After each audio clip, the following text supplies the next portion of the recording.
to sidle through this part like a character in Outlast. So these I am especially worried about because they are actually artifacts. So they are from different points in time. I love a lot of them. So what I've decided to do is I have a box here that has a blanket in it because I had to pack a blanket anyway. I have a lot of blankets. Using more of this, I think I'm just going to wrap them up. So let's get started. Based on the shape of this one, I suspect it was either a perfume bottle or an oil well. It does look like one, doesn't it? This was made with a cup mold. You can tell by how the interior is indented. So this was in a factory, so post-industrial revolution. If I cut myself with the scissors on camera, that adds to it, doesn't it? Jar 1, complete. The sun has just started setting right in my face. Okay, it's part of the aesthetic. This one I like a lot. It is labeled McMonagle and Rogers Premium Fruit Flavors. I love this. This also looks like a cup mold. You see how it has this seam on the side?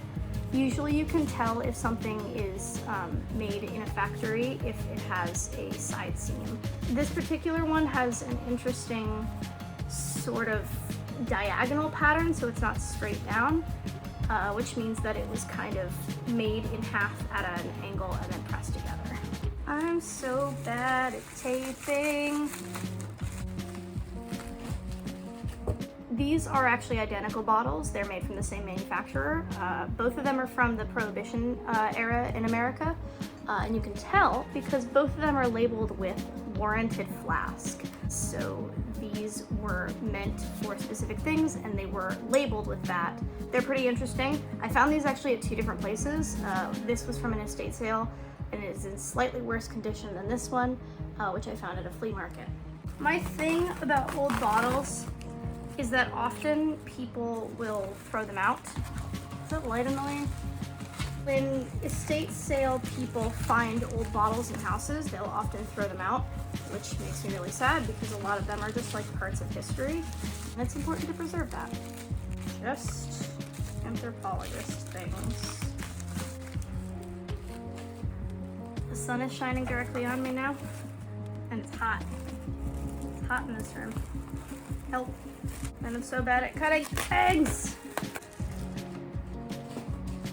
This one is labeled Atwood's Jaundice Bitters, which means it was most likely alcohol that was used to cure jaundice.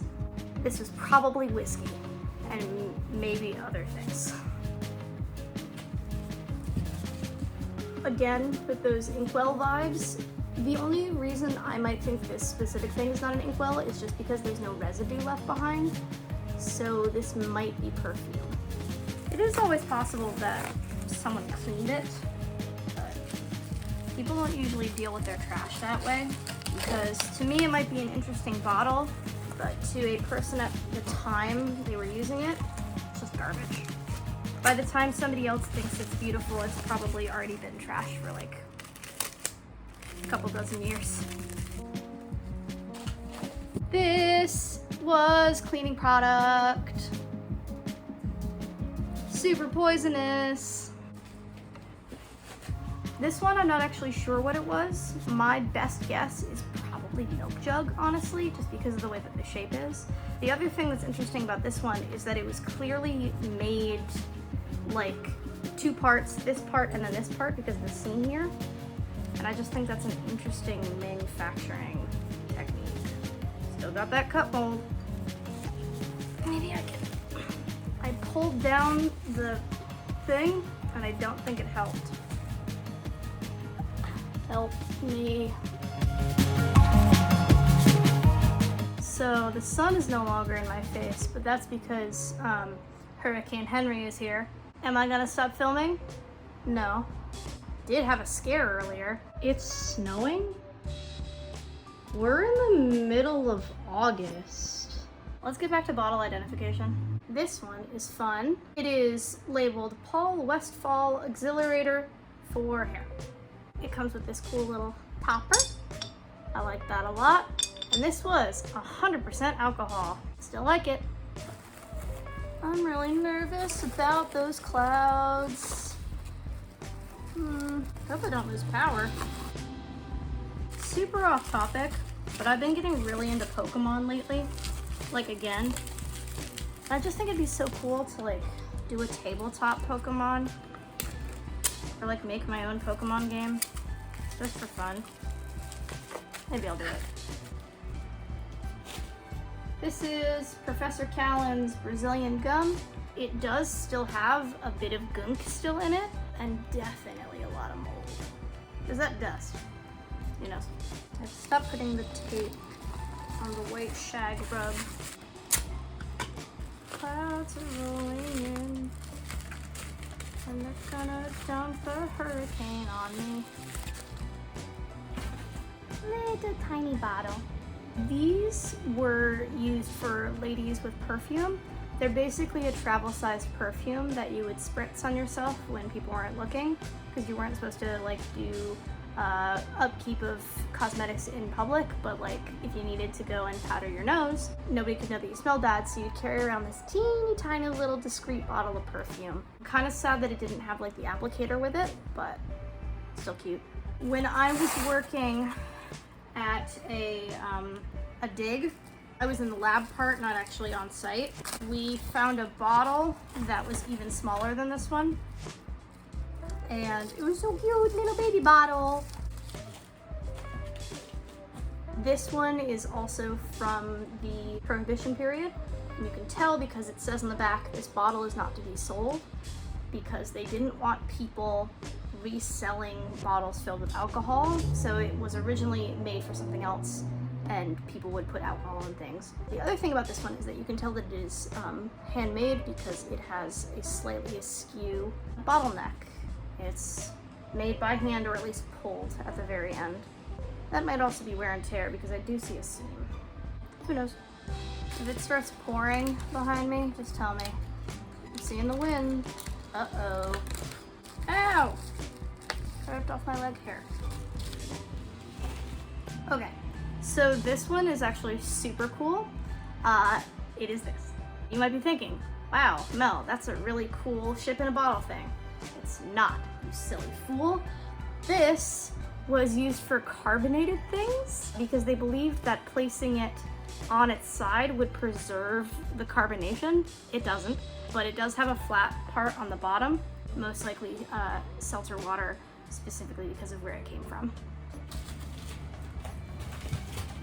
This next bottle is actually my absolute favorite. It is a Vapocressyline bottle. Vapocressyline was this product that came out a bit ago to treat lung illnesses like whooping cough and stuff. You would pour this oil into an oil lamp and then burn it at night in your child's bedroom to help clear out their system. In other words, it caused cancer. I love this bottle.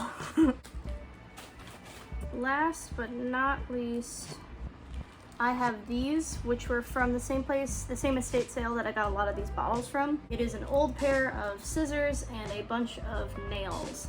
They are hand-pounded foundation nails, the same kind that came from...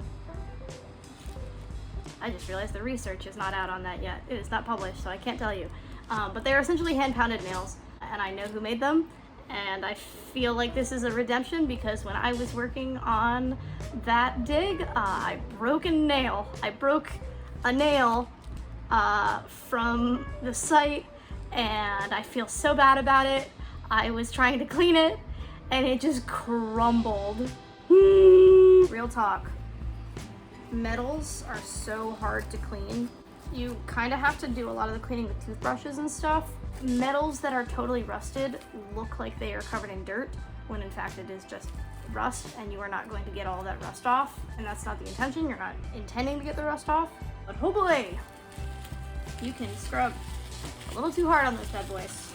And that's that on the jars. So I'm glad I got those together. Feeling a little better. Gonna put some of my fake vines and stuff in here too to just insulate it more so that it doesn't break. If any of these break, I will absolutely lose my mind. But that's neither here nor there. Oh, there's the rain. I do have some plants back here. This one started like a weird climbing thing. I do have some rocks along the window because I believe that putting smooth river rocks in front of windows is good luck, keeps bad things out, and I will be moving those when the time comes. I have them on every window. They have their own baggie. I think my next order of business is probably to deal with the altar and then with the stuff in the closet. And maybe we'll move some stuff tomorrow.